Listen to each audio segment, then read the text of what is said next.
Good evening, everybody, and thank you very much for zooming in today for our 4th webinar.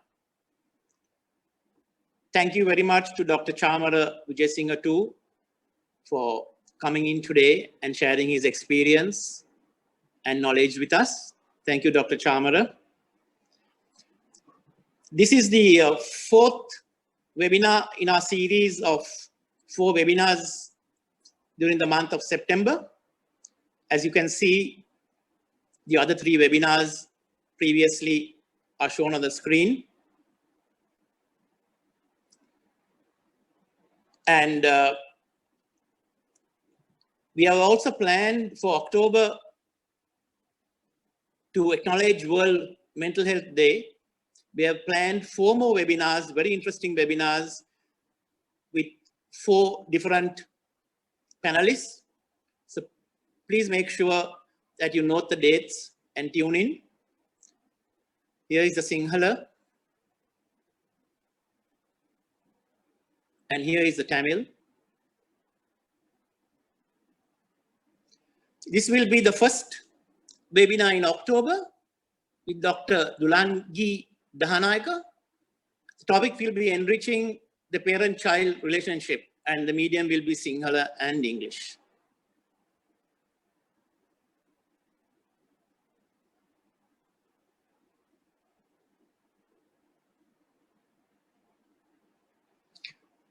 Today's webinar, the topic of today's webinar, as you know, is addiction and suicide.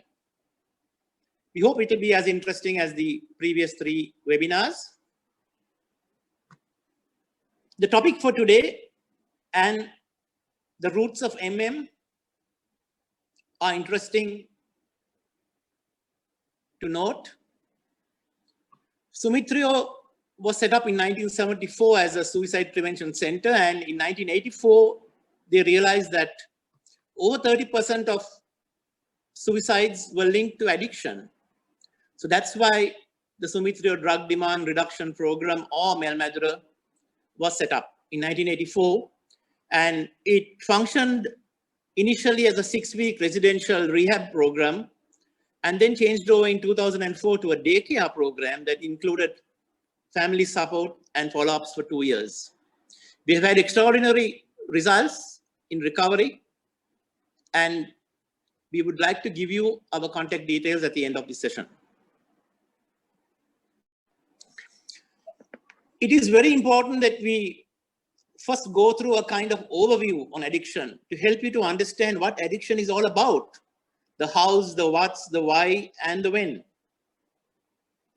Addiction is not only related to substances, but also behaviors. Addiction is a process that happens over a period of time. During this process, the brain's reward pathways are hijacked by the craving for that substance or the behavior, leaving the user unable to feel the simple pleasures of life which a healthy brain recognizes. Then people begin taking alcohol and other drugs for a variety of reasons.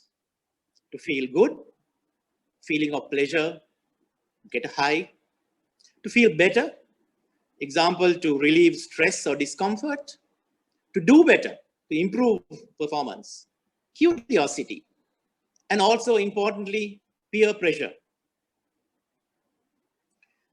An addictive behavior is also challenging. It can affect anyone, develops very slowly, often without our awareness, and they touch all aspects of our lives and is difficult to prevent and treat.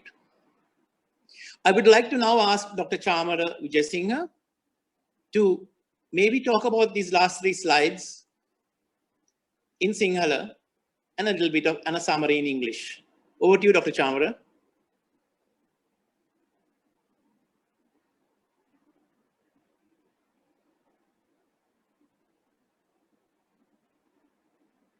Dr. Chamara? Sorry, I just unmuted. Thank you, Jomo. Yeah. Okay.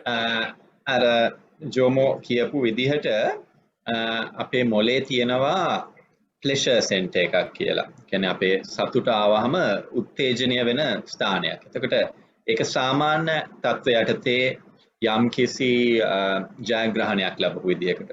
අපේ විභාගය ළමයෙක් ගත්තොත් විභාගයක් කරපු විදියට හරි ක්‍රීඩාවකින් හොඳට කරපු වෙලාවක හරි සංගීතයෙන් හොඳට කරපු ඒ වගේ ළමයි සතුටු වෙන වෙලාවල් තියෙනවා. වැඩිහිටියෝ හැටියට තමන්ගේ රස්සාවේ තමන්ගේ පවුලත් සමග සතුටුවෙන් ඉන්නකොට romantic relationship එක ආදර සම්බන්ධතා ඔය වගේ අපිට සතුට ගෙනෙන දේවල් තියෙනවා. ඒ අවස්ථාවේදී මොලේ රසායන ද්‍රව්‍ය ඩෝපමීන් කියන රසායන ද්‍රව්‍ය basal ganglia කියන අපේ මොලේ ස්ථානයක specifically nucleus accumbens කියන තැන උත්තේජනයක් ඇති වෙනවා. මේ ඩෝපමීන් රසායන වැඩි වෙලා මේ මත්ද්‍රව්‍ය වලින් කරන්නේ తాවකාලිකව හරි bypass කරනවා මේ සිස්ටම් එක. ඒකෙන් કૃතිම ඩෝපමීන් උත්තේජයක් ලබා දෙනවා. එතකොට අපි හිතමුකෝ යම් කිසි කෙනෙක් දීර්ඝ කාලයක් වැඩ කරලා හොඳට ජොබ් එක කරලා ගන්න ප්‍රොමෝෂන් එකේ ලැබෙන සතුට මේක తాවකාලිකව මේ සිස්ටම් එක hijack කරනවා. අරක්කු හෝ මත්ද්‍රව්‍ය වලින් එකපාර මේ බූස්ට් එක එනවා. දැන් වැඩි තියෙන්නේ ඔකේ ඒ වෙලේ කෙටි කාලිනව ආවට මේකේ හරහා වෙන ගොඩක් හානිත් වෙනවා. මේක දීර්ඝ කාලිනව කරන්න බැරි දෙයක්. ඉතින් එතකොට තමයි ඔය ඇබ්බැහිවීම ඔය ඒ કૃතිම තෘප්තිය ලබා ගන්න ඒකේන දිගින් දිගටම මේ දේ භාවිතා කරනවා. ඒකට තමයි එතකොට තමයි ඇබ්බැහිවීමක් ඇති වෙන්නේ. Is that okay, Jomo? Yeah, fine, Dr. Chamara. Thank you very much. Then there is also something called the characteristics of addiction. Because regardless of how an addiction is manifested through substance use or behaviors, addictions generally have three characteristics, which at Medura we call or refer to them as the 3 C's. One is compulsive use, which is craving, loss of control, where you lose control about your consumption or your behavior, and continued use despite adverse consequences to yourself or your loved ones, your environment or your employment. And importantly, your client may not necessarily display all 3 of these 3 C's, but will have a problem with at least one. And then there are 3 more. There is something called tolerance. Developing a tolerance to a substance means you will need to use more of it to feel the effects you're used to, which means, you know, in the beginning, if you started maybe probably having 1 drink or 5 cigarettes and feeling good, as you go on, you may need more and more to have that same kind of high or that same kind of feeling. Then there are withdrawals where there is distress and pain when the high wears off, which can only be relieved by consuming the substance. So now there is no more pleasure in consumption, but the substance is now used to stop the pain or the physical pain that happens, and that's called the withdrawals. And then the last one is relapse, where attempted recovery from the addiction ends in consumption again. That very often, that's why we say it's very, very difficult. Addiction is extremely difficult to treat because there is something called relapse, where with an attempted recovery, they can again go back to addiction. So, and also at this stage, it is very important to understand that behavioral addictions also have all these characteristics, excepting that in withdrawals, for VA, there are no physical effects, but it's psychological, like tension or restlessness prior to engaging in the behavior again. And common BAs in Sri Lanka are gambling, gaming, social networking, pornography, exercise. And importantly, it's interesting to note that all of these are connected to the internet. Dr. Chamara, would you like to talk about those 3 slides from the characteristics of addiction? Yeah, I mean, addictions take medically, we look at 6 things according to the international classification of disease, very similar to this. A person has a craving, a constant craving. So if someone is addicted to alcohol, they'll be thinking, when will this finish for me to have a drink? Or if somebody is addicted to their phone, they will be looking at Facebook even now. Then the other thing is they've tried to cut down and failed, right? The loss of control. So they say, you know, from next year, I'm not drinking. From this holiday, I'm not drinking. But they fail. They want to do it, but they fail. This is something people need to understand, that this is a characteristic. It's not entirely bad behavior, or it's not entirely them doing it on purpose. They want to change as well, but the core feature of this is it's difficult to cut down. Then you get something called tolerance. What happens in tolerance is when you take a substance that affects the brain gets ready for it. So the brain's receptors, which take in that substance, notice that this substance is there. So they increase the number of receptors for that substance in the brain. So the moment you take a bit of alcohol, the brain gets ready for it, and the brain is ready for more alcohol. Therefore, to get the same effect you needed earlier, you need more alcohol to fill in those receptors the brain has created. Right? This is why when you see maybe, these days is lockdown, but still for some strange reason the bars are open. So if you go, you might see like 3 young boys with 2 beer bottles. That's all they need to apparently get high.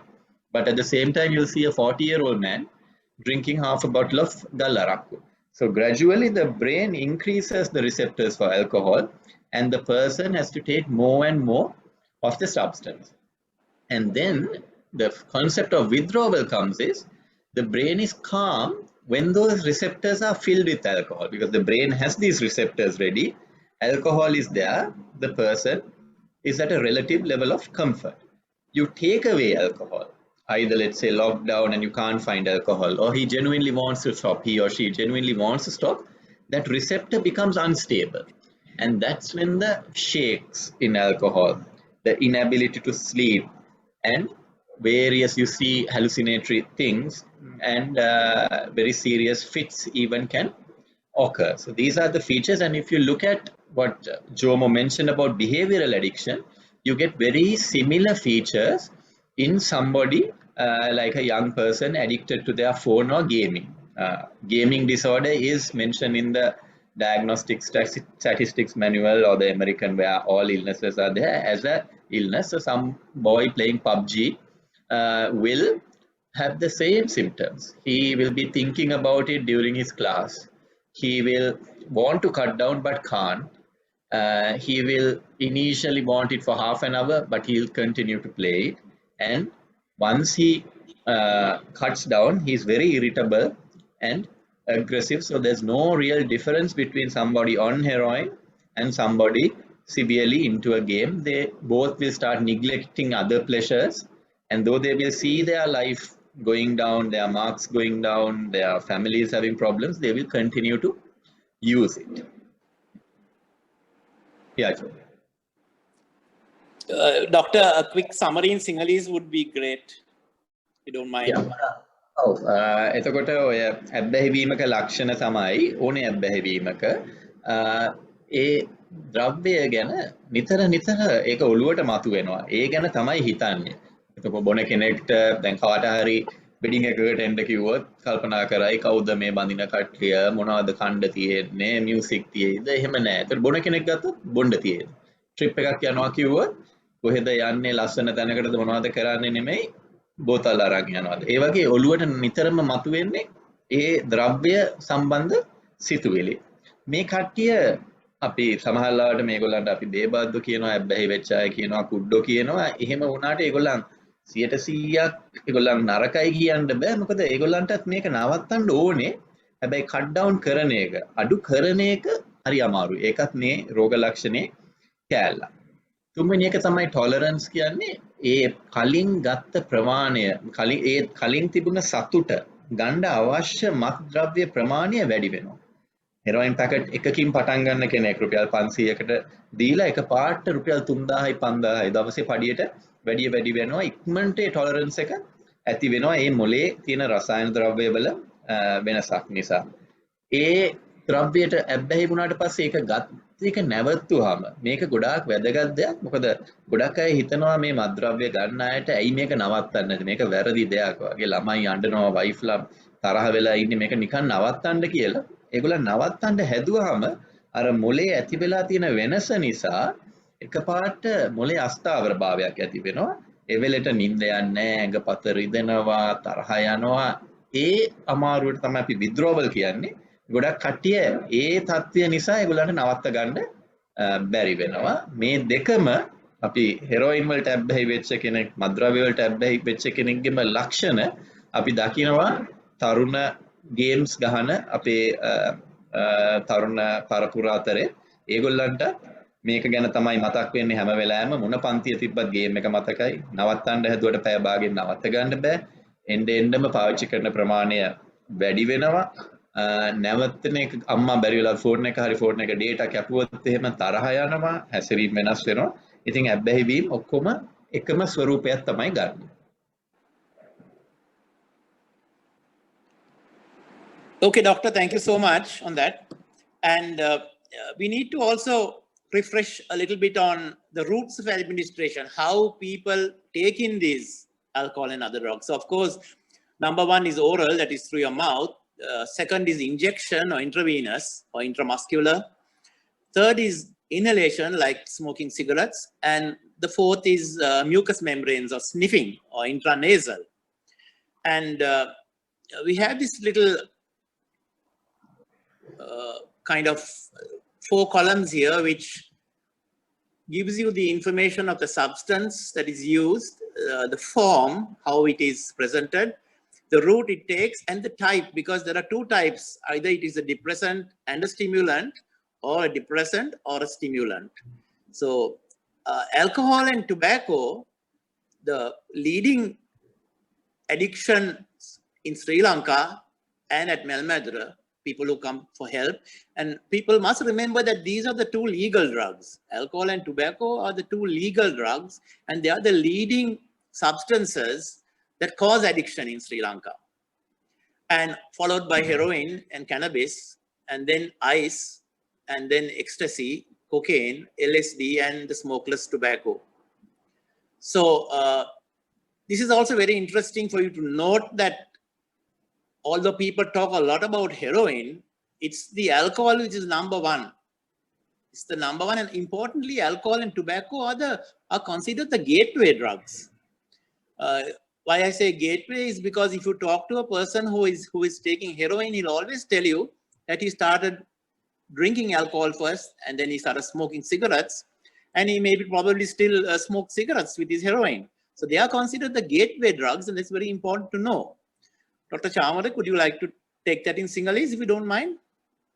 Yeah, ඇත්තටම මේකේ තියෙන්නේ මේ slide එකේ තියෙන්නේ මත් ද්‍රව්‍ය හෝ මත් කුඩු පාවිච්චි කරන විදිය ගොඩක්ම අපි කටින් තමයි බොනේ ඒවා ආරක්කු වගේ ගන්නෙ ඉන්ජෙක්ෂන්ස් වලින් ඇත්තටම ගන්නවා අඩුයි ලංකාවේ ඉන්හලේෂන් ඒ කියන්නේ නහයෙන් ගන්න එක තමයි අපි හෙරෝයින් වගේ ගත්තාම අයිස් වගේ ගත්තාම ඒගොල්ලන් කරන්නේ ඒ හෙරෝයින් ටික මෙහෙම ඊයන් කොලයකට දාලා යටින් රත් කරනවා. එතකොට ඒකෙන් එන කුමාලය හරි දුම මෙහෙම කරලා නහය ඇතුළට ගන්න එක තමයි chasing the dragon කියලා කියන්නේ.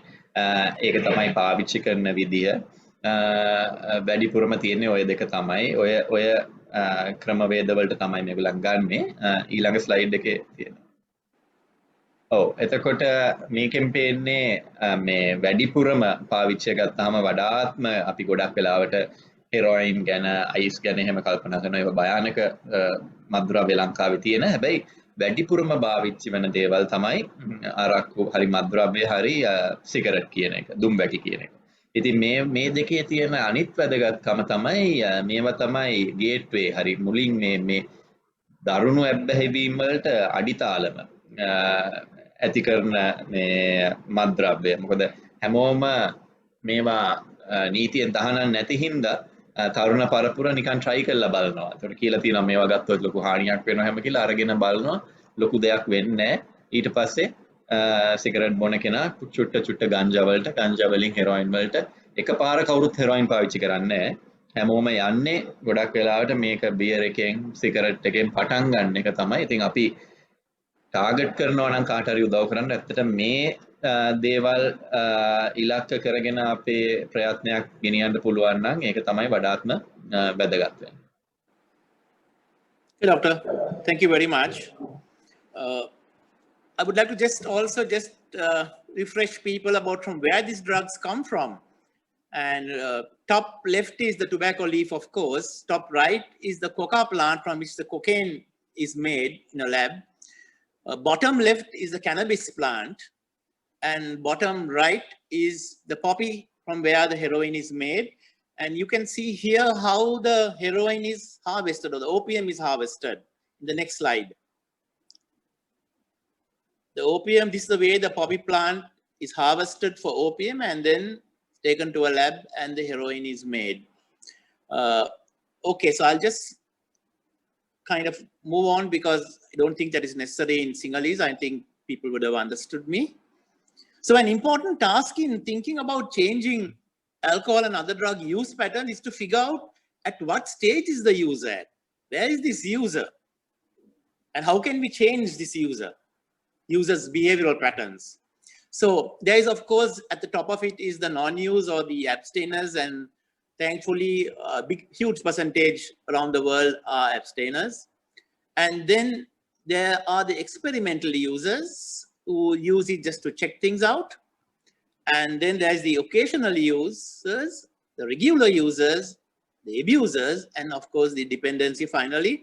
And every user has the potential to be an abuser. That's very important to understand.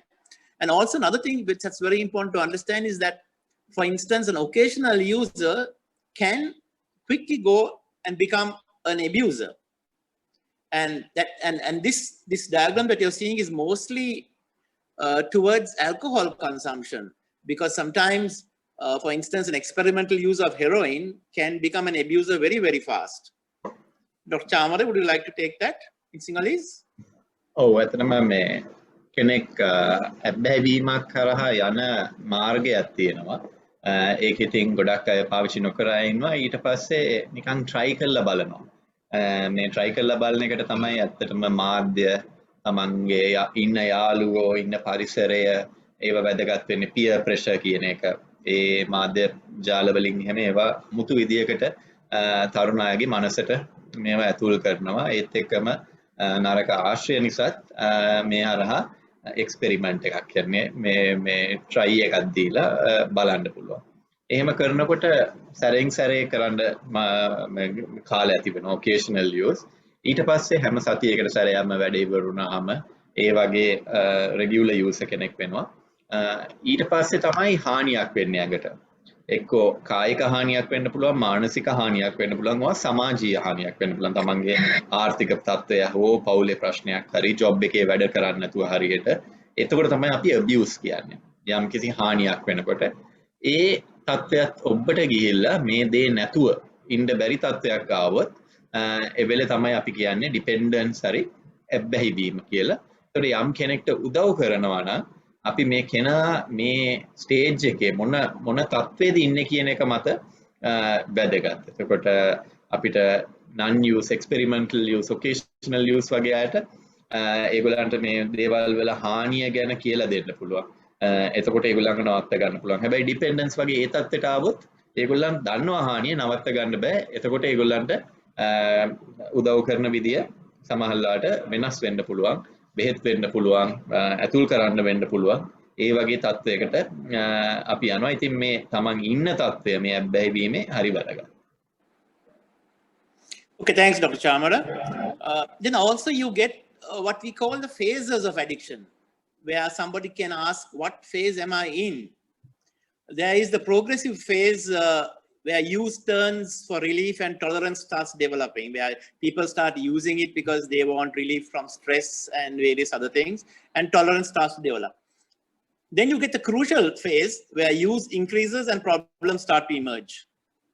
The chronic phase is when problems mount and control disappears, get out of control, like we discussed about the characteristics. And then, of course, the rehab phase where Medura, places like Medura come in, where abstinence begins and help is sought. And then the recovery phase where life is improved and hope restored. Dr. Chamara, would you like to just quickly take that through in Sinhalese? Yeah, මේකත් කෙනෙක් ඇබ්බැහි වීමකින් හොඳ වෙනකොටත් යන මාර්ගයක්, යන steps ටිකක් තියෙනවා. මුලින්ම තියෙන්නේ ඒ කෙනා පාවිච්චි කරද්දී එන්න පාවිච්චි කරනවා සතුටක් ලබන්න, తాවකාලික හරි કૃතිම සතුටක් ලබන්න. ඒගොල්ලන් මේක පාවිච්චි කරලා එන්න පාවිච්චි කරන ප්‍රමාණය වැඩි වෙනවා. ඊට පස්සේ එනවා හරි තීරණාත්මක, හරි crucial stage කියන එක. ඒ වෙලාවේ තමයි ඒ කෙනාගේ ජීවිතේ ගොඩාක් ප්‍රශ්න ඇති වෙන්නේ. තමන්ගේ බිරිඳ හෝ ස්වාමි පුරුෂයත් එක්ක වෙන්න පුළුවන්. තමන්ගේ ජොබ් එකේ කළ යුතු එක්ක විභාගයක් තියෙන කාලෙකදී මේක කරොත් ඒ කාල පරිච්ඡේදය හරි වැදගත්. ඒ crucial phase එක. ඒ වෙලෙත් හරි වැදගත් තත්ත්වයක් මතුවෙනවා. ඊට පස්සේ chronic කියන්නේ දීර්ඝ කාලව පාවිච්චි කර යන කාලයක් තියෙනවා. ඔය ටික ගියාට පස්සේ ඒ කෙනාට තේරිලා හරි ඒ කෙනා උදව් ලබා ගත්තොත් හරි පවුලේ අය හින්දා හරි වඩාත් හොඳයි ඒ කෙනාටම තේරිලා ඒක රීහැබිලිටේෂන් ෆේස් හරි පුනරුත්ථාපන තත්ත්වය කියනවා. එතකොට එයා උදව් ලබන්න පටන් ගන්නවා. ඒ ලබා ගන්න උදව් හැමෝම හොඳ වෙන්නේ නැහැ. හැබැයි වැඩි හරියක් අපි හොඳ කරන්න බලනවා. ඒගොල්ලන්ගෙන් හොඳ වෙලා දීර්ඝ කාලීන ඉන්න අයට රිකවරි හරි සුවතාවයක් බවට ගෙනියන එක තමයි අපි හැමෝම මේ ශාස්ත්‍රීය වැඩ කරන අය try කරන්නේ. Thanks, Doctor. So, Medura uses what is called a biopsychosocial model for their rehabilitation process. Biopsychosocial. Addiction vulnerability is affected by the complex interactions between one's physical status, that is the functioning of the body, the psychological state, how one views and perceives the world, and the social dynamics, how and with whom one interacts. So looking at addictions through these three windows allows for more flexibility in determining root cause and treatment. And this is the Medura way. Dr. Chamara, would you like to comment from a clinical angle? එතකොට අපේ ජීවිතයේ අත්දැකීම් බලපාන ආකාර තුනක් තියෙනවා. කායික, මානසික හා සමාජීය. එතකොට මේ දේවල් තුනම වැදගත් වෙනවා කෙනෙක්ට උදව් කරනකොට. මොකද මේ සබ්ස්ටන්ස් එක හරි ගන්න මත්ද්‍රව්‍ය එක දෙයකට විතරක් නෙමෙයි. ඒතකොට ගොඩක් අය හිතනවා බිව්වහම අක්මාව නරක වෙනවා, liver එකට හොඳ නැහැ කියලා හැමෝම දන්නවා. right? හරි. එතකොට හෙරොයින් ගත්තාම මනුස්සට හරි නෑ, සිහි විකල් වෙනවා කියලා හැමෝම දන්නවා. ඔය වගේ නෙමෙයි. හැබැයි ඇත්තටම ඊට වැඩිය මුළු ඇඟේ තමන්ගේ මනසේ හැම කොටසකටම මත්ද්‍රව්‍යයක් බලපානවා. දැන් අපි ගමු අපේ වාට්ටුවකට වගේ කෙනෙක් බීලා එනවා මේ බොන එක කොවිඩ් හින්දා හොයාගන්න නැතුව දැන් ෆිට් එක හැදිලා වගේ ආවොත් ඒ කෙනාට ඒ වෙලාවේ මානසිකව කතා කරන්න පුළුවන් තත්ත්වයක් නෑ. කවුන්සල් කරන්න උපදේශනයක් දෙන්න පුළුවන් තත්ත්වයක් නෑ. හැබැයි ඒ කෙනාට ඒ අවස්ථාවේදී බෙහෙත් අවශ්‍යයි. එතකොට එයාගේ කායික ප්‍රශ්නයට අපි පිළිතුරක් දෙන්න ඕනේ. ඒකෙන් පස්සේ අපි බලන්න ඕනේ ඇයි මෙයා මේ බොන්නේ කියලා. එතකොට සයිකොලොජිකලි මානසිකව ගත්තහම සමහරවිට එයාගේ තරුණ කාලේ ලොකු පීඩන, ලොකු ඇබියුස් එකක් වෙලා තියෙන්න පුළුවන් දෙමව්පියන් අතර ඇති වෙච්ච ගැටුම් වගේ. ওই වගේ තරුණ කාලේ තිබුණ පීඩන හෝ ගැටීම් මේ දේවල් වලට බලපානවා. එතකොට ඒ සම්බන්ධව ඒගොල්ලත් එක්ක කතා කරලා මානසිකව ඒගොල්ලන්ගේ මනස හදාන්න ඕනේ. ඊට පස්සේ සමාජීය වශයෙන් ගත්තාම දැන් මේගොල්ලන් මේ දේවල් පාවිච්චි කරලා වයිෆ්ලා තරහ වෙලා ළමයි කතා කරන්නේ නැතුව ඒගොල්ලන් හොඳ වුණත් ඒගොල්ලන්ට ගිහිල්ලා සතුටින් ඉන්න පුළුවන් වාතාවරණයක් නැහැ. එතකොට ඒ දේවලුත් අපි ඒගොල්ලන්ගේ ජීවිතයට ලබා දෙන්න try කරනවා. එතකොට මේ කායික, මානසික, සමාජීය බැලන්ස් එකක් ඇති කෙනෙක් අපිට හදාගන්න පුළුවන් නම් ඒගොල්ලන්ව අබ්බැහි වීම වලින් ඇද ගන්න පුළුවන්. Thanks, Doctor. So then all of us have different coping mechanisms when faced with discomfort, stress or distress. And we are now coming closer to the real topic of this webinar. We may discuss it with a close friend. We may indulge in some holistic practice, or we may call a helpline like Sumithrayo to discuss options with an anonymous person. Others may indulge in some other behaviors that may not be healthy, and some may even self-harm, while others may begin consuming a substance regularly to numb the pain. So if you look closely, you will see that all of these are preferred personal choices for coping or reducing stress. If the choice is to use alcohol or other drugs, it could get out of control and then become the disease of addiction. Doctor, quick summary in Sinhalese? එතකොට අපි අපේ කෝපින් මෙකනිසම්ස් කියන්නේ අපි ප්‍රශ්නයකට මුහුණ දෙන විදි. ඒක කෙනාගෙන් කෙනාට වෙනස්.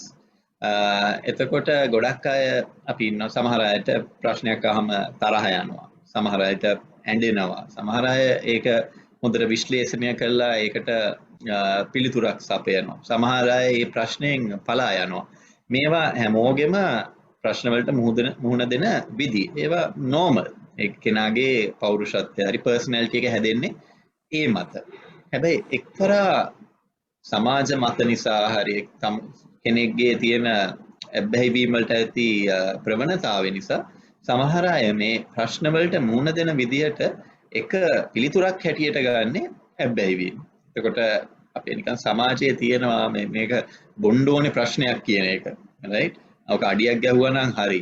right? ඒ වගේ ඇත්තටම ඒව සමාජයේ තිබුණාට මම දන්නේ මොන ප්‍රශ්නයක්වත් අඩියක් ගහලා හොඳ වුණාද කියලා මට හිතා ගන්න හරි අමාරුයි. ප්‍රශ්නේ වැඩි වෙනවා මිසක් අඩු වෙන්නේ නැහැ. తాවකාලිකව ඒ ප්‍රශ්නේ අමතක වෙන්න පුළුවන්. හැබැයි ඒ කියන්නේ ප්‍රශ්නේ එක්තනින් යන්නේ නැහැ. ප්‍රශ්නේ වැඩි වෙන එක විතරයි. ඉතින් මේ Tamanට තියෙන පීඩනය අඩු කරගන්න තමයි ඉතින් ගොඩක් අය මේ ඇබ්බැහිවීම වලට පෙළඹෙන්නේ. ඒක වැරදි මතයක්. සමාජයෙන් ගොඩ නැගුණ මතයක් නිසා වෙන දෙයක්.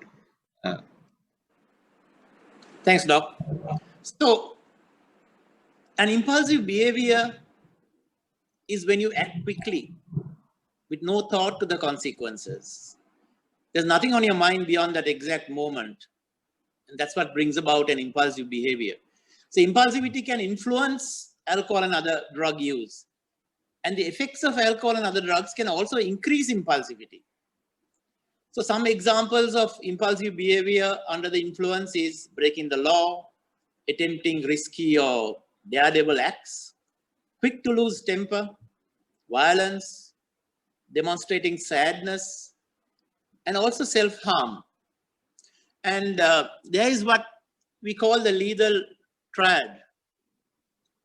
If you look at it, an upset person with using alcohol and drugs and access to means, and when these three are present, the risk of suicide is very high.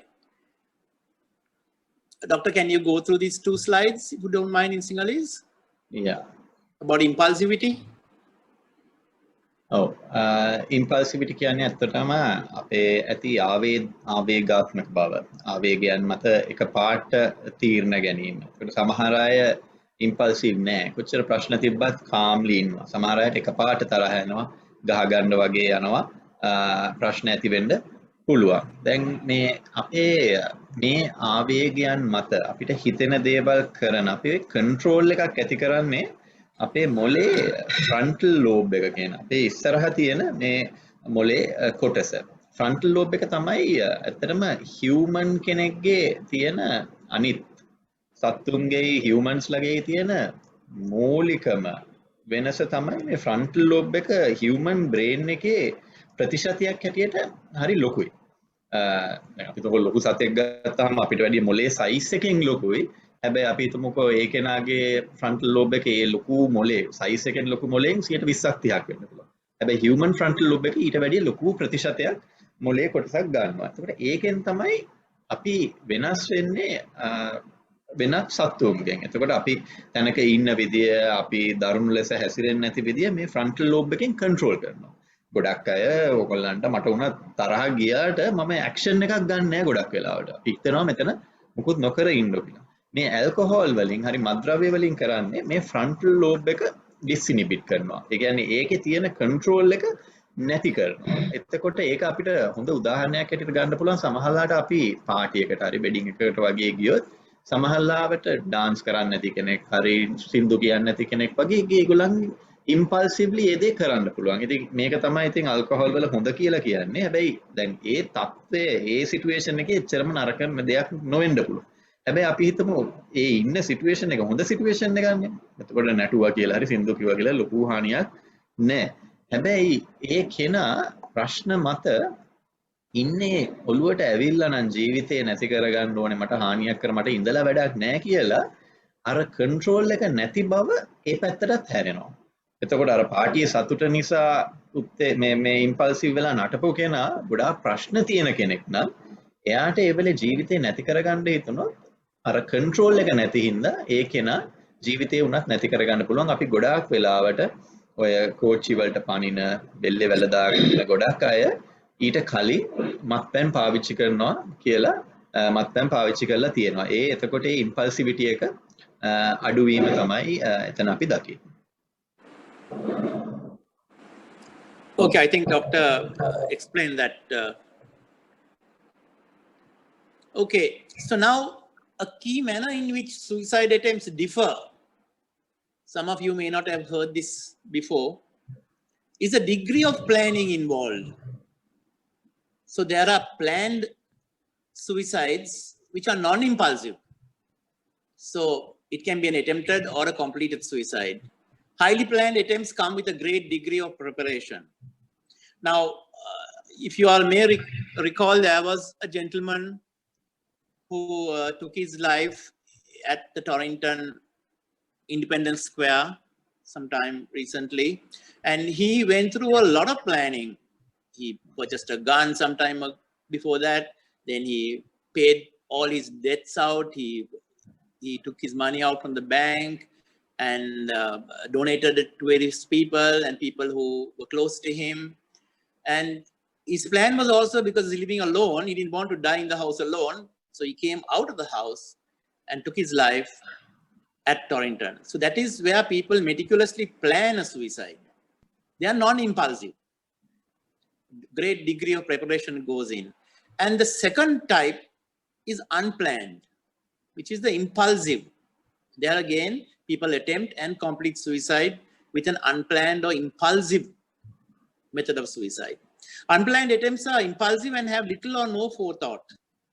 So an acute stressful event has been found to be an important proximal predictor of unplanned suicides, particularly in individuals with higher levels of impulsive traits. Doctor, would you mind just summarizing in Sinhalese, because it's important? Yeah, so ජීවිත නැති කරගන්න ඒවා ඒගොල්ලන්ගේ තියෙන planning එක හරි. ඒක මත විදි දෙකකට බෙදන්න පුළුවන්. එකක් තමයි ගොඩාක් සූදානමක් ඇතුව කරන ඒවා. එතකොට දැන් අර ජෝමෝ කිව්වා වගේ ඒ වගේ කෙනෙක්. එතකොට අපි ගත්තොත් සූදානමක් කියලා ඒක ඩොක්ටර්ස්ලා හැටියට අපි දැන් කෙනෙක් අපිත් ගොඩක් රෝගීන් එනවා පෙති අරගෙන ප්‍රශ්නයක් ආවම. එතකොට අපි කෙනෙක්ගෙන් ඇහුවාම පෙති ගත්තේ කොහෙද කියලා. කෙනෙක් කියනවා නම් ගෙදර සාලේ. ඇයි ගත්තේ? නෑ මේ හස්බන්ඩ් හරි බොයිෆ්‍රෙන්ඩ් මට ටෙක්ස්ට් එකක් එව්වේ නෑ. ඉතින් මට තරහ ගියා. හරි එතකොට ඔයා ඒක එවෙලේ හිතපු දෙයක්ද? ඔව් මට එවෙලෙම හිතුණා. පෙති කොහෙද තිබ්බේ? අපේ අම්මගේ ප්‍රෙෂර් පෙති ගෙදර තිබ්බේවමයි. එවෙලෙම ගත්තා. හරි එතකොට ඒක හරි ආවේගාත්මකව. ප්ලෑන් එකක් ඇතුව. සූදානම් ප්ලෑන් එකක් නැතුව. සූදානමක් නැහැ. එවෙලේ ආවේගයක් ආවා. ඒ ආවේගය පාලනය කරගන්න බැරුව පෙති ගත්තා. ඒත් එක්කම ඒ වගේම ඒ පෙති ප්‍රමාණයම ගත්ත කෙනෙක් වෙන්න පුළුවන්. ඇයි පෙති ගත්තේ කියලා මට ජීවිතේ එපා වෙලා තිබ්බේ. කොච්චර කාලද? මාස 3-4ක් විතර. ඇයි එහෙම වුනේ කියලා. මම නෑ මගේ ජොබ් එක නැති වුණා. මට හිතෙනවා මං හැමෝටම පීඩනයක් හැමෝටම හරි බරක් කියලා. රයිට්. එතකොට මේක ගන්න හිතුවේ කවදද? දැන් ගොඩ කාලයක්. මේ පෙති කොහෙන්ද හොයාගත්තේ? මම මේ ෆාමසි වලට ගිහිල්ලා ගත්තා. ඒ ෆාමසි ගොඩකට ගියන එක තැනකින් කිව්වා මේ පෙති මෙච්චර දෙන්න බෑ කියලා. ඉතින් මම ෆාමසි 3-4කට ගිහිල්ලා පෙති එකතු කරගත්තා. හරි. එතකොට මම මේක ගන්නකොට කවුද ගෙදර හිටියේ? නෑ ඒගොල්ලෝ ඔක්කොම වැඩට ගියා. එතකොට තමයි මම ගත්තේ. කොහෙද ගත්තේ? මගේ කාමරේ. කාමරේ මම දොර ලොක් කරලා টয়ලට් එක ඇතුළට ගිහිල්ලා টয়ලට් එකත් ලොක් කරලා තමයි මම ගත්තේ. මම අම්මලට ලියුමක් ලිව්වා. මම ඒගොල්ලන්ට ආදරෙයි. මේක ඒගොල්ලන්ගේ වරදක් නෙමෙයි කියලා. රයිට්. එතකොට ඔය උදාහරණ දෙක ගත්තාම දෙන්නම අරන් තියෙන පෙති එක්කෙනෙක් ක්ෂණික මේ ආවේගයක් මත පෙති ගැනීම, අනිත් කෙනා දීර්ඝකාලීනව තියෙන ප්‍රශ්න හරි ડિප්‍රෙෂන් හරි විෂාදය කියන තත්ත්වය තමයි ඇත්තටම සුයිසයිඩ් හරි ජීවිත නැති කර ගැනීමට මූලිකම වැඩිපුරම ප්‍රචලිත මානසික රෝගය. ඒ වගේ කෙනෙක්ගේ සූදානම ගොඩක් වැඩි. එතකොට ඇබ්බැහිවීම අපි ගත්තාම ඇබ්බැහි වෙලා තියෙන අය මත්ද්‍රව්‍ය පාවිච්චි කරන අයගේ ડિප්‍රෙෂන් විෂාද තත්ත්වයන් ගොඩක් තියෙනවා. ඉතින් ඇබ්බැහිවීම මේ සූදානමක් ඇති සුයිසයිඩ්ස් වලට ජීවිත නැති කරගන්න හදන එකටත් ආවේගශීලී ඒවට දෙකටම ඇබ්බැහිවීම වැදගත් බලපාන. Thanks, Doc. So, as you read the green section of this slide, you would realize from where suicide comes from. And importantly, it must be noted that people who want to end their lives do not want to die, but they want to end the pain that they're experiencing. So suicide attempts usually come from a place of despair, hopelessness, and worthlessness. So that is the profile of a suicide attempt. So those who engage in self-harm, it's very interesting to know the difference between self-harm and suicide, because people who self-harm do not have an intent to die, whereas the people who attempt suicide want to die. So people who engage in self-harm do so to cope with their feelings and stresses. For some, the pain from self-injury reassures them that they are actually alive, especially when they are experiencing emotional numbness or disconnection from the world. However, some people who self-harm can feel suicidal later and might attempt to take their own life. That is why they must be taken very seriously and monitored carefully. So if you look at self-harm, if you look at the cycle of self-harm, it usually starts as a way to relieve the buildup of pressure from distressing thoughts and feelings. So if you look at it, the shame or the grief becomes emotional suffering, which becomes an emotional overload, which results in panic, and then results in self-harm, which is temporary relief only. You get back to the cycle with the shame and grief. Doc, can you quickly summarize? Yeah, කෙනෙක් තමන්ට හානි කරගන්න හැමෝම සියදිවි හානි කර ගැනීමක්ම නෙමෙයි බලාපොරොත්තු වෙන්නේ. ගොඩක් වෙලාවට අපි දකින්නේ තමන්ට ස්වයං හානියක්. හරි self harm එකක් කරගන්න. එතකොට ගොඩක් වෙලාවට ප්‍රශ්නවලදී පෙති ගන්න අය, එතකොට ගොඩාක් තරුණ අය අත් කපා ගන්නවා. ඒ වගේ දේවල් කරගන්න අය මේ try කරන්නේ මැරෙන්න නෙමෙයි. හැබැයි ඒගොල්ලන්ට ලොකු ප්‍රශ්නයක් ලොකු පීඩනයක් තියෙනවා ඒගොල්ලන්ට බනින්නවත් ඒගොල්ලන්ට දොස් කියන්නවත් හොඳ නැහැ මොකද්ද මේ ප්‍රශ්නේ කියන එකට පිළිතුර හොයන්න ඕනේ ඒක කරන්නේ යම්කිසි හිතේ ඇති පීඩනයකින් මිදෙන්න ඒගොල්ලන් කියන්නේ ඒක කරාම අර තියෙන ප්‍රශ්නේ අමතක වෙනවා කියලා. එතකොට මේ තමන්ගේ ප්‍රශ්නයට තියෙන ફોකස් එක දානවා මේ අත කපන එකට හරි පෙති ගත්තට පස්සේ වෙන කෙනෙක් උදව් කරන්න පුළුවන් ඒගොල්ලන්ට ප්‍රශ්නේ අමතක වෙනවා කෙටි කාලිනව ඒ වෙලාවට සමහරවිට ඒගොල්ලන්ට මැරෙන්න කියලා හිතෙනවා හැබැයි ඒගොල්ලන් ගොඩාක් වෙලාවට ජීවිතේ අපි හොඳ කරාට පස්සේ කියන්නේ මට ඒ වෙලෙට මට දරා ගන්න බැරුණා මට ජීවත් වෙන්න ඕනේ මට උදව් අවශ්‍යයි කියන එක තමයි ඉතින් හැම වෙලාවෙම මේගොල්ලන්ට උදව් අවශ්‍යයි ඒක තමයි අපි මූලිකව මේකෙන් ගන්න ඕනේ දේ හැම තමන්ට කරගන්න හානියක්ම හැම සුයිසයිඩල් ඇටෙම්ප්ට් එකක්ම සිය දිවි හානි කර ගැනීමේ ප්ලෑන් එකකින් නෙමෙයි කරලා තියෙන්නේ. හැබැයි මෙතන කියන්න ඕනේ වැදගත් දෙයක් තියෙනවා මේ ස්වයං හානියෙන් ඇක්සිඩන්ට්ලි ප්‍රශ්න වෙන්න පුළුවන්. තමන්ට ආවේගශීලීව තමන් පාවිච්චි කරන මෙතඩ් එක. එතකොට ආවේගශීලී වෙලා බ්ලේඩ් එකකින් කපා ගන්න කෙනෙක් ජීවිතේ නැති කරගන්නේ නැහැ. බැරිලා පිහියක් අරන් මැරෙන්න ඕනේ නැහැ. කපා ගත්තොත් වැරදි දමනියක් යපුණොත් ලොකු ලේ වාහනයක් වෙන්න පුළුවන්. එයා සමහරවිට ඒක ප්ලෑන් කරන්න නැතුව ඇති. ඒත් එක්කම කපන හරි පොඩි පෙති ටික ප්‍රමාණයක් ගන්න කෙනෙක් බේරෙන්න පුළුවන් හැබැයි ඒක නා දන්නේ නැති වෙන්න පුළුවන් මේ තියෙන්නේ මොන පෙතිද කියලා සමහර පෙති ගත්තාම ලොකු හානියක් වෙන්න පුළුවන් එතකොට ඇක්සිඩෙන්ටල් සුයිසයිඩ්ස් කියලා අපි ඒවට කියන්නේ ඒගොල්ලන්ට මැරෙන්න හිතුන්නේ නැහැ ඒ වෙලෙට ප්‍රශ්නයක් ආවා ඒ ප්‍රශ්නේ මිදෙන්න ඒගොල්ලන්ගේ පීඩනය අඩු කරගන්න යම්කිසි මෙතඩ් එකක් පාවිච්චි කරනවා ඒ නිසා ජීවිතේ නැති වෙන්න පුළුවන් ගොඩාක් අවාසනාවන්ත ලෙස ඒගොල්ලන්ගේ ඒවයි තමයි අපි ගොඩාක් වෙලාවට කතා කරන්නේ අයියෝ බලන්නකො මේ ප්‍රශ්නේ විසඳ ගන්න පුළුවන් ප්‍රශ්නයක් නේ අයියේ එහෙම කරේ කියලා කතා වෙන්නේ ඒ self harm එකක් කරන්න ගිහිල්ලා වැරදිලා සියදිවි හානි කර ගැනීමක් කරගන්නවා. Thanks, Doc. So what Doctor was explaining in Sinhalese is very clear in this graphic. The next graphic, please. So self-harm is not suicide, but it may become suicide. So if you look at this graphic, self-harm has a very low intent or no intent to die, but it can become an unintentional suicide. And the attempted suicide has a very high intent to die, which can also later on become a completed suicide. So and all the self-harm and suicides always have injury to the body or to the person, and it finally, if it's suicide, it ends up in death. So it's very important to know that self-harm can become unintentional suicide, because when they overdo it, they might, cut themselves too much, or bang their heads on the wall too much, or burn themselves too much. So it needs to be monitored. People who self-harm need to be monitored very carefully.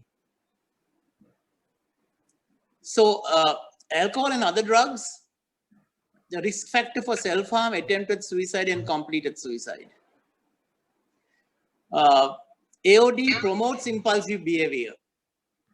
The problematic use triggers self-harm, attempted suicide, completed suicide among family members also, because people who look at somebody who is abusing drugs or alcohol can feel worthless or feel hopeless and want to take their lives too. So there is suicide amongst family members too. And AOD has a long-term risk factor for suicide. But in the short term, an acute effect on the mood, an increased risk for impulsive destructive behavior can also happen. So self-harm or suicide may be the end point for a long-term or short-term user. So this is the connection between alcohol and other drugs and attempted suicide, self-harm, and a completed suicide. Doctor? ඇත්තටම ඇයි මේ ජීවිත හානි කරගන්න අයගේ මත්ද්‍රව්‍ය පාවිච්චි කරන අයගේ සම්බන්ධය ගත්තාම අපි මුලින්ම කිව්වා ආවේගශීලී බව වැඩි වෙනවා කියලා. යම් දෙයක් පාවිච්චි කරලා තියෙනවා නම්. එතකොට හොඳ දෙයක් කරන්න ආවේගශීලී වගේම නරක දෙයකට නරක සිතුවිල්ලක් ආවත් ඒක පාලනය කරගන්න බැරි නිසා සියදිවි හානි කරගන්නවා. අනිත් එක තමයි දීර්ඝකාලීනව මත්ද්‍රව්‍යයකට පාවිච්චි වෙන කෙටි කාලීනව සතුටක් ඔය කියන විදිහට තියෙනවද නැද්ද කියන එක මම මෙතන වාද කරන්න යන්නේ නැහැ. හැබැයි අපි හිතමුකෝ දීර්ඝකාලීනව මත්ද්‍රව්‍යයක හරි ඇබ්බැහි වෙච්ච කෙනෙක්ගේ තියෙන ප්‍රශ්න ප්‍රමාණය අපි දන්නවා. right? ඒගොල්ලන්ට ආර්ථික ප්‍රශ්න තියෙනවා, සමාජීය ප්‍රශ්න තියෙනවා, කායික ප්‍රශ්න වෙනවා. ඒතර මේ ප්‍රශ්න එකතු වුණාම තමන්ට ජීවිතේ එපා වෙන එක සාමාන්‍යයි. ඒගොල්ලන්ට සමාජයෙන් ඒගොල්ලන්ගේ කොන් වෙනවා, ඒගොල්ලන්ට සලකන්නේ, ඒගොල්ලන්ට කිසි ගරුත්වයක් නැති වෙනවා. අන්තිමේදී ඒගොල්ලන්ටම ජීවිතේ එපා වෙනවා කියලා හිතනවා. අනිත් එක තමයි මම වැදගත්ම කියපු දේ විෂාදිය කියන රෝග තත්ත්වය, ડિප්‍රෙෂන් කියන එක. ගොඩාක් අය හිතනවා මේ මත්ද්‍රව්‍ය කියන එක තමන්ට සතුට ගෙන දෙන දෙයක් කියලා. right? ඉතින් ඇත්තටම බැලුවොත් එහෙම කියලා සමාජයේ තිබුණාට ඇත්තටම සතුටක් ගේනවද? දැන් අපි බලමු ඕගලන් කට්ටිය ඕගලන්ගේ පවුලේ කට්ටියත් එක්ක කොරෝනා ඉවර වෙලා ලස්සන තැනකට ගඟක් ගාවට මුළු ෆැමිලි එකයි හොඳම යාළුවෝ ටිකක් ගිහිල්ලා ඉන්න වෙලාවක අපි හිතමුකෝ හැමෝම බොනවා කියලා. right? එතකොට ඔයගලන්ට බලන්න පුළුවන් මේ බීපු හින්දාද මේ සතුට ආවේ කියලා. හැබැයි ඇත්ත කතාව තමයි ඒ අවස්ථාව අපි මේ ගෙවල් වලට කොටු වෙලා ඉඳලා එපා වෙලා එළියට ගියාට පස්සේ යාළුවෝ ටික ෆැමිලි එක හම්බුනහම ඒ අවස්ථාවේ අපි මේ සතුට වෙන්නේ ඇල්කොහොල් හින්දා නෙමෙයි. සමහරවිට ඒකේ චූටි වෙනස්කම් ටිකක් වෙලා මොනවා සින්දු කියන්නේ නැතිස් කෙනෙක් සින්දු කියව වගේ පොඩි දෙයක් වෙන්න පුළුවන්. හැබැයි සතුට කියන්නේ වෙන දෙයක්. සතුට එන්නේ තමන් සිටින කෙනා මත, තමන් සිටින තත්ත්වය මත. ඔය මේ අපි හිතමුකෝ කොරෝනා හදලා ජීවිතේ කවුරු හරි ළඟ කෙනෙක් නැති වෙලා මේ කොරෝනා හින්දා ජොබ් එක නැති වෙලා ඒ වගේ තත්ත්වයක හිටපු 5 දෙනෙක් එකතු වෙලා බිව්වොත් මොකද වෙන්නේ? ඒගොල්ලන් සතුටු වෙනවා. අර අතන අරක්කු නම් සතුට ගේන්නේ ඒගොල්ලන් සතුටු වෙන්න ඕනේ. ඒගොල්ලන් සතුටු වෙන්නේ ඒගොල්ලන්ගේ තියෙන ප්‍රශ්නේ වැඩි වෙනවා. එතකොට මේ අරක්කු වලින් එහෙම කරන්නේ තමන්ගේ තියෙන මූඩ් එක, පවතින මූඩ් එක එන්හාන්ස් කරනවා. එතකොට සතුටු වෙලාවක නම් සතුට චුට්ටක් වැඩි වෙන්න පුළුවන්. හෝ සතුට ගේන්නේ වෙන දෙයකින්. ගොඩක් දුකෙන් ඉන්න කෙනෙක් තව ටිකක් ડિප්‍රෙස් වෙන එකේ ඉන්නේ. ඉතින් දීර්ඝ කාලෙ මේ ડિප්‍රෙෂන් වැඩි වෙනවා. තව දෙයක් තමයි මත්ද්‍රව්‍ය පාවිච්චි කරන අය ජීවිතේ නැති කරගන්න හේතුවක් තමයි ඒගොල්ලන්ට අවට උදව් කරන්න අය නැති වෙලා තියෙනවා. අපි සමහරවිට තරුණ අය දකිනවා මත්ද්‍රව්‍යයෙන් බොනකොට යාළුවෝම අරන් එනවා. මෙයා හරි හොඳට ඉස්කෝලේ සෙල්ලම් කරපු කෙනෙක් ડોක්ටර් මේ දැන් මේ හෙරොයින් පාවිච්චි කරනවා කියලා යාළුවෝ ටික ඉන්නවා උදව් කරන්න. right? ටික කාලයකට පස්සේ මේ යාළුවන්ටත් එපා වෙනවා. මේ කියන තරම් මේගොල්ලන් නෑ. මෙයා කොච්චර කිව්වත් දැන් සල්ලි අරගෙන දීලා නෑ.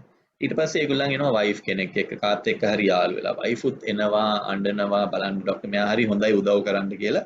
ඊට පස්සේ ඒ කෙනත් එක්තරා වෙලාවකදී නෑ අන්තිමේදී වයසක අම්මා කෙනෙක් වගේ තමයි ඉතුරු වෙන්නේ ඒ කෙනාට. මොකද අනිත් අය try කරලා ඒගොල්ලන්ටත් එපා වෙනවා. එතකොට අපිට ප්‍රශ්න ආවහම අපිට උදව් කරන්න කෙනෙක් සිටීම අපේ ජීවිතේ අපේ බේරන දෙයක්. මේගොල්ලන් they burn their bridges. ඒ කියන්නේ වෙන කවුරුත් ඒගොල්ලත් එක්ක ඉන්නේ ඊට පස්සේ ලොකු තනිකමක් ඇති වෙනවා. මේ මත්ද්‍රව්‍ය පාවිච්චි කරන අයට. එතකොටත් ඒගොල්ලන් ජීවිතේ නැති කරගන්න පෙළඹෙනවා. Thanks, Doc, for that very comprehensive explanation. We now come to some data. There's very little data out here in Sri Lanka to substantiate what we are saying, but we have managed to get some data. For instance, there's a Sri Lankan study in Gokarala that found 84% of all suicides had occurred after consuming alcohol. 84%, which is a very high number.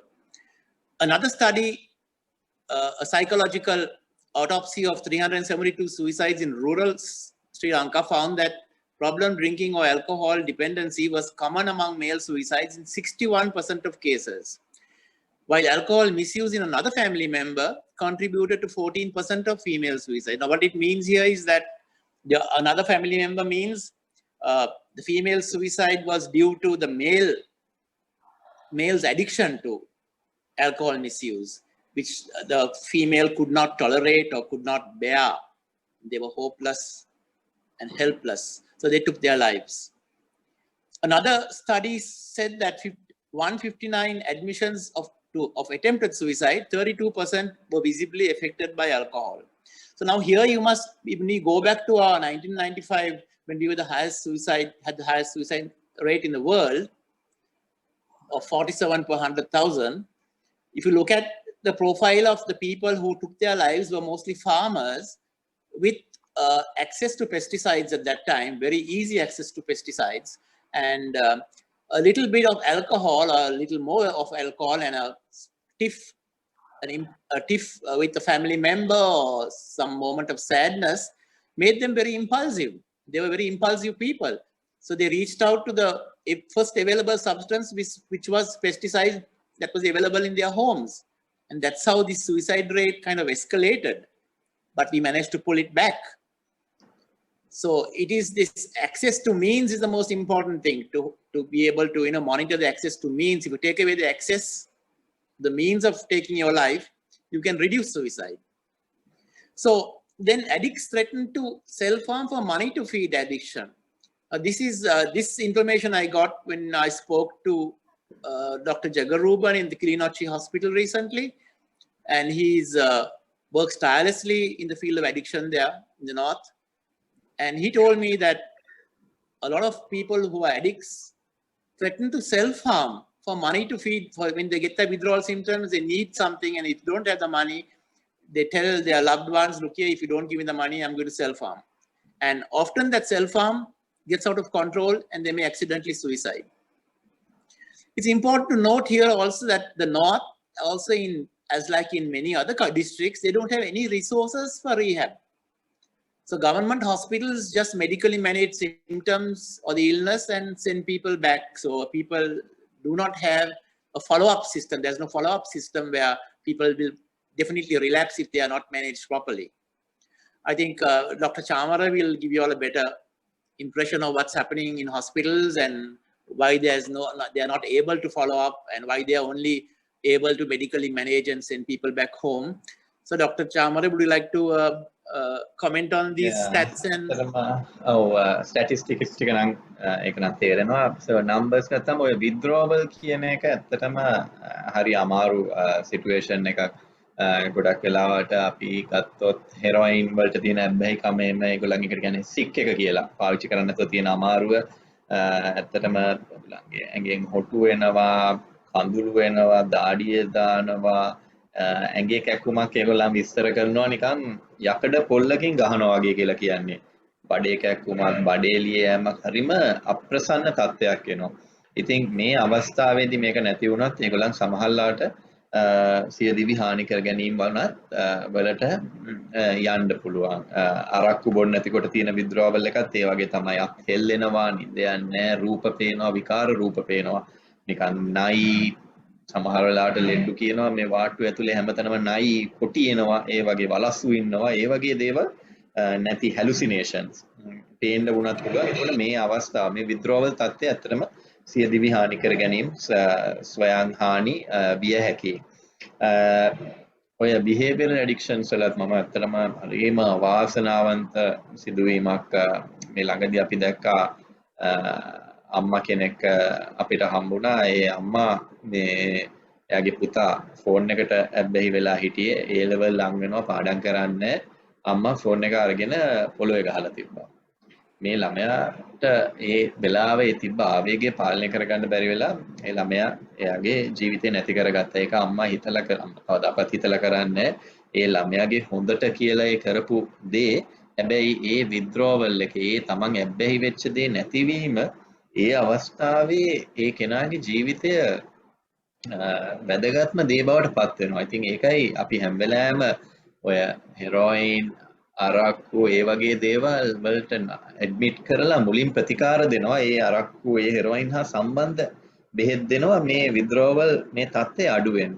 එතකොට phones වගේ දේවල් වුණත් කොච්චර තමන් හරි වුණත් තමන්ට තේරුණත් මේක පාවිච්චි කරන ප්‍රමාණය වැඩි කියලා, මේ ගේම් එකේ ඉන්නවා මේ ඉන්ටර්නෙට් එකේ ඉන්නවා වැඩි කියලා, ඒක න කරන්න පුළුවන් හොඳම දේ තමයි ඒ තත්ත්වයට එන්න කලින් කඩා ගන්න එක. බලන් ඉඳලා ටයිම් එක ස්ක්‍රීන් ටයිම් වැඩි වෙනකොට පාලනය කරන එක තමයි කරන්න ඕනේ. බැරි වෙලාවත් ළමෙක් පැය 10ක් ෆෝන් එකේ ඉන්නවා නම් ඒක කම්ප්ලීට්ලි වැරදි.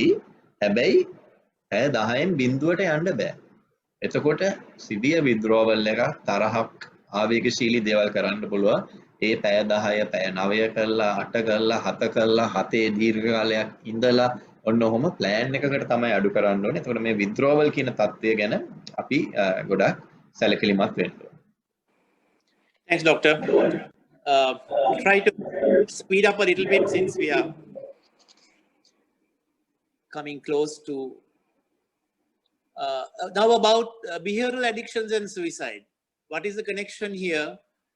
I think all of you would understand that gambling and the process of gambling can easily bring about financial turmoil, which makes a daily life a challenge. It precipitates anxiety, depression, hopelessness, recklessness, and more. So, an ideal situation for suicidal thoughts. And then gaming. Online games can be very addictive, as Dr. Chamara was saying just now. There's a mix of human emotions that get thrown around when you play with and against other people online. Games have evolved now from a single player to multiplayer online interactions, and many children interact with strangers for the first time in gaming platforms. And this comes with a spectrum of online stranger danger. So definitely gambling and gaming can lead to suicidal thoughts, as we will see in the subsequent slides. There was an article recently by a psychiatrist where most of the games are designed to attract the users by making them addicted and trapped within. Most of the games are designed with a violent background and drive the players' minds towards cruel activities such as killing. Most games offer rewards after reaching certain stages. So here again, the children are manipulated by the makers of these games to keep on playing because, you know, it's all about killing and scoring things and, you know, and getting a high on these things and wanting to get it more and more. And they sometimes they even have to pay money to get to the next level of the game. And to get that money, they might use devious means. Here is a quote from a mother, an actual quote. My child is very aggressive now.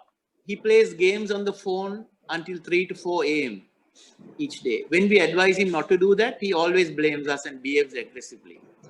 It is like the child cannot identify his parents anymore, the mother said. Another parent said her child once tried to self-harm when she tried to take the phone away from him. When we try to take the phone away, he threatens us that he would cut himself and so on. He completely freaks out and starts to throw tantrums, throwing anything around him away, she said, with a sad smile on the face. So these are things that Dr. Chamara also spoke to you all in Sinhalese. I'm just summarizing it a little bit. There is a very interesting study which people who are here who are students as well as stakeholders need to get hold of if you really want to understand what's happening in Sri Lanka. It's called The Impact of Mobile Phone Game Addiction on Sri Lankan Teenagers, an exploratory study done by psychologists in the University of Prayadina last year. Very, very interesting. And these are quotes from actual participants, from children. When I play a game, I need to play it as much as I want. Whenever I was called for something, I go for that after I finish playing. Sometimes I play till 2 or 3 in the morning. The next day I do my stuff being sleepy. I get very tired too. I get very angry when I'm from a game or the car gets crashed in car games. At those times, I feel like throwing the phone on the ground and breaking it. If my parents tell me something while I'm playing, I get angry. At those times, I scold them and they get angry too. Sometimes when my brothers come and disturb me while I'm playing, I shout at them and foul words, hit them and ask them to leave. So these are actual quotes from participants in this study. So I think these were also covered by Dr. Chamara when he would discuss this in Sinhalese previously. Dr. Chamara, would you like to just comment on these? No, that's okay, Jomo. I think we are running out of time also. Yes, yes. So here is also a very sad thing that happened recently. A 15-year-old student takes life over mobile phone addiction in Medura. So this was also very sad, but what I want to say here is, now many parents bring their children to Medura with these issues of gaming addictions and social media addictions. Now, we never ask them to stop immediately cold turkey. Like we do not ask somebody who is an alcoholic to stop taking alcohol immediately. It's always a planned, phased out system. Now, for instance, if somebody comes with a gaming addiction, we would ask him first, him or her, how many hours they spend a day. So if it's like 10 hours, then we would structure a plan for this child to, reduce it to 5 hours a day and come back. And when they're successful, reduce it to 2.5 hours and bring it down, because like Dr. Chamara spoke to you all about withdrawal symptoms, they are also undergoing withdrawal symptoms. And if it's taken away immediately, they can have very violent thoughts, maybe even suicidal thoughts, like what happened to this unfortunate student in Medura. But so it's very important that parents out there be very careful and understand what addiction is, because here you are engaging with a child who's actually addicted to something and they actually need help. And it's not the correct course of action to snatch a phone or dash a phone on the ground. That's going to cause a lot of repercussions.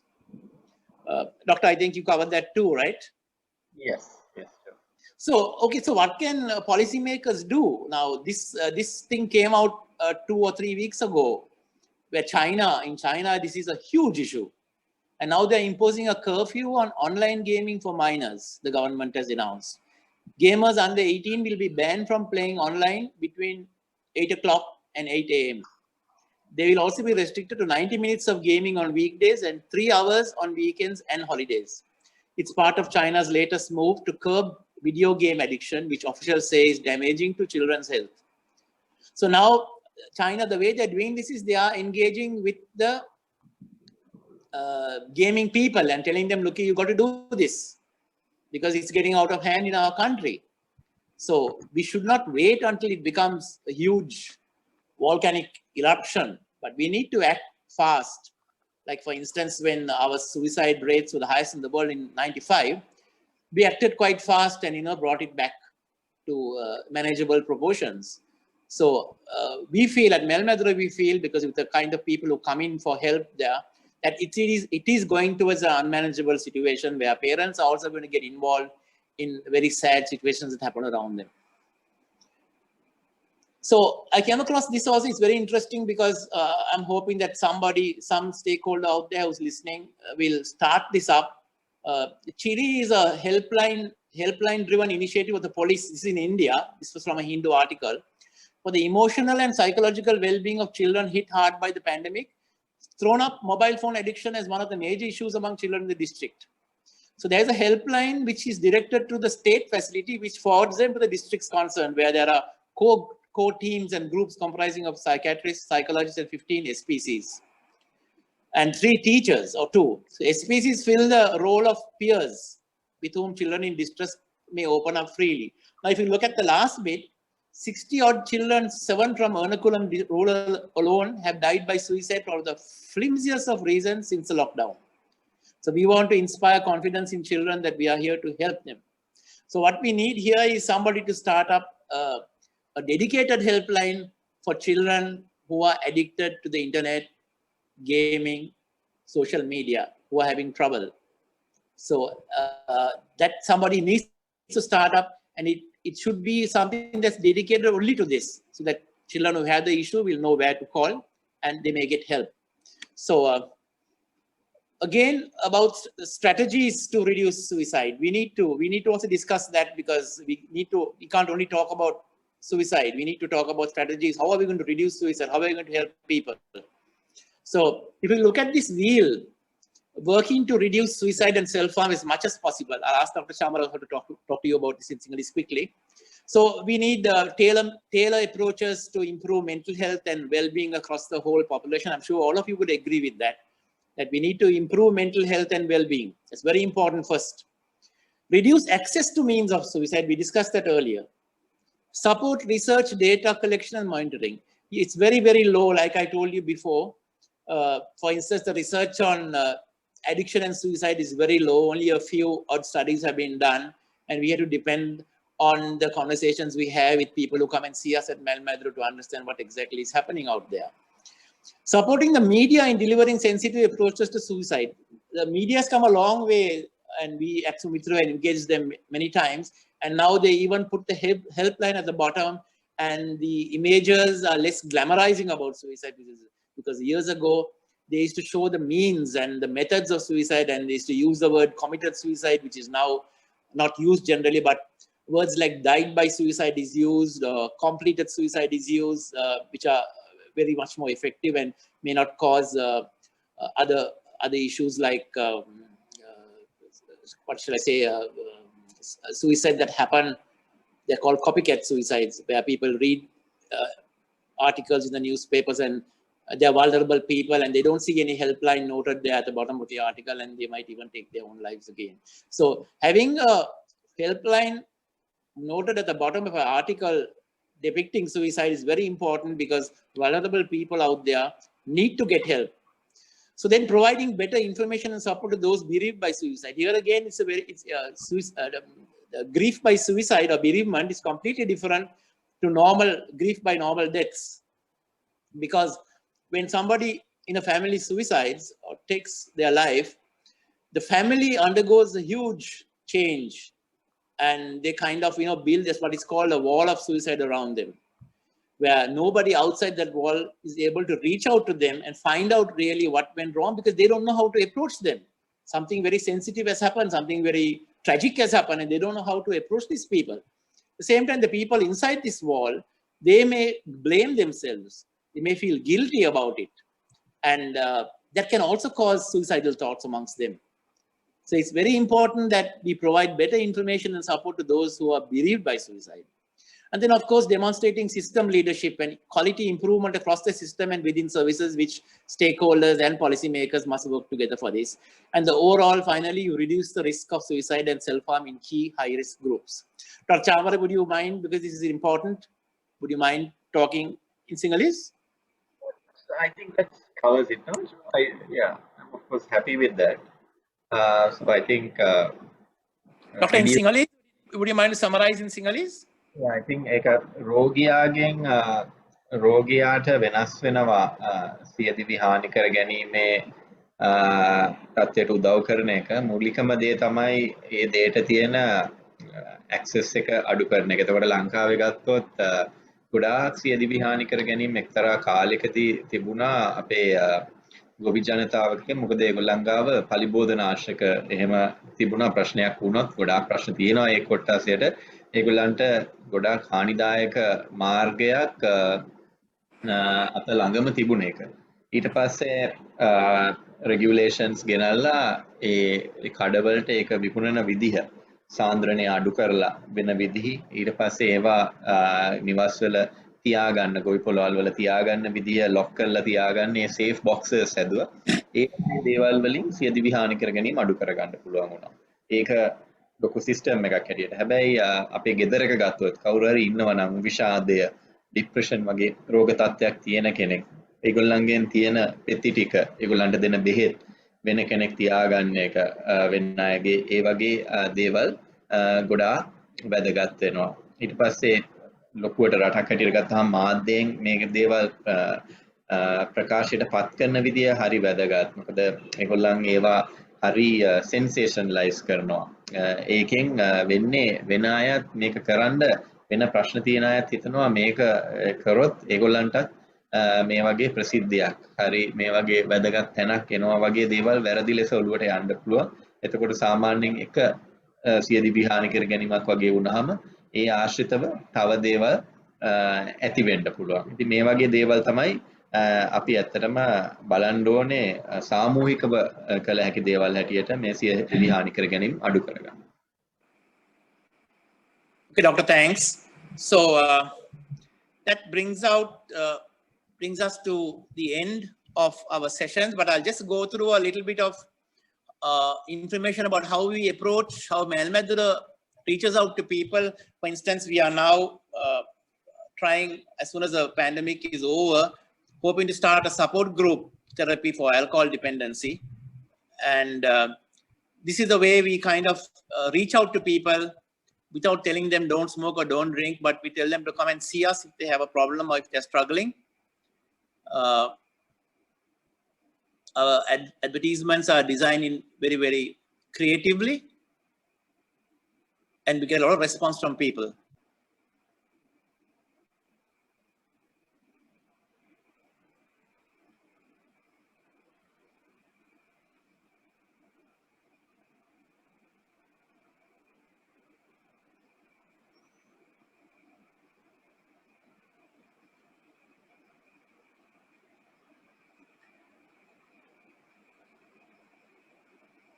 We are also able to take clients via Zoom.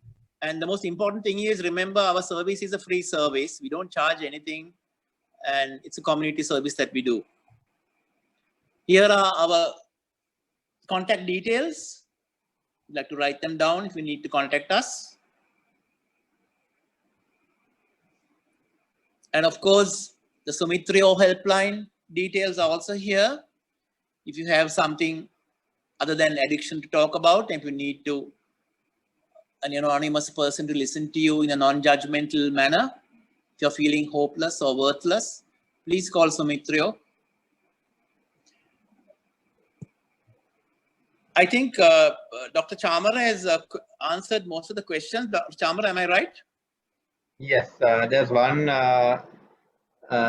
question directed at you. Shall I read that out? Yeah, I can see it. I can see it. Right. It says, in terms of policy, I saw that a foreign tobacco company based in the free trade zone advertised for a counselor. What do you think about state providing tax benefits to foreign tobacco companies, and also these companies make profits on business that harm community and provide counseling in the factory? Aren't state responsible? Isn't there a zero effect on sales of tobacco and providing counseling in-house, because the employees of a tobacco company will have the tendency to use tobacco more? Yes, the employees of a tobacco company do use tobacco more, but it's extremely difficult for us to talk about such policy matters. One thing I must say is that, for instance, something very controversial, which I will say, is that if you look at the alcohol label and the cigarette packet, there's nowhere that they tell you where to go if you need help, which is the most important thing. You know, the alcohol label doesn't even tell people how much they should, if they drink over a certain limit, what could happen to them, warn them. There's nothing like that. It's like, you know, the label projects a message like, drink this bottle and be happy. So like that, the cigarette packet too should have a helpline for vulnerable people. But I'm not very sure what you mean about counselors. Is it counseling on mental health issues or emotional issues, or is it something to do with addiction? I hope, Tilina, I answered that question, but do contact me at Medura and we can have a chat, because this seems to be a bit complicated and I need to answer it in detail. Yes, Minuli, this is a free service. It is a free service. And I think we have answered all the questions. Amande, Dr. Chamara, are there any more questions which are unanswered? No, only these two. I can see now.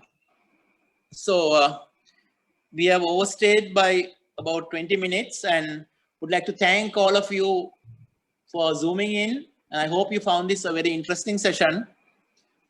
I would like to thank Dr. Chamara Wijesinghe for being with us today and sharing his experience and his knowledge with us, and for his pro bono work that he does with Medura. He's always supporting us in whatever we do, like our honorary consultant, who is Dr. Shamil Vanegaratna. Dr. Chamara has always been around to help us out if ever we need his assistance. So thank you very much, Dr. Chamara, for your presence here today. And I would also like to thank all the volunteers who have worked anonymously to bring these 4 webinars to this audience, to all these audiences. They have worked tirelessly, and it's not easy, like I always say, during a pandemic to get things like this together and get so many participants. And today I could have seen there were about 125 participants, which is very, very encouraging. So thank you all of you for everything. And please remember all our helplines and numbers to contact us if you ever need help, because Sumithrayo and Medura are both free services. So thank you very much again. Thank you very much. Thanks, Doc. Thank you.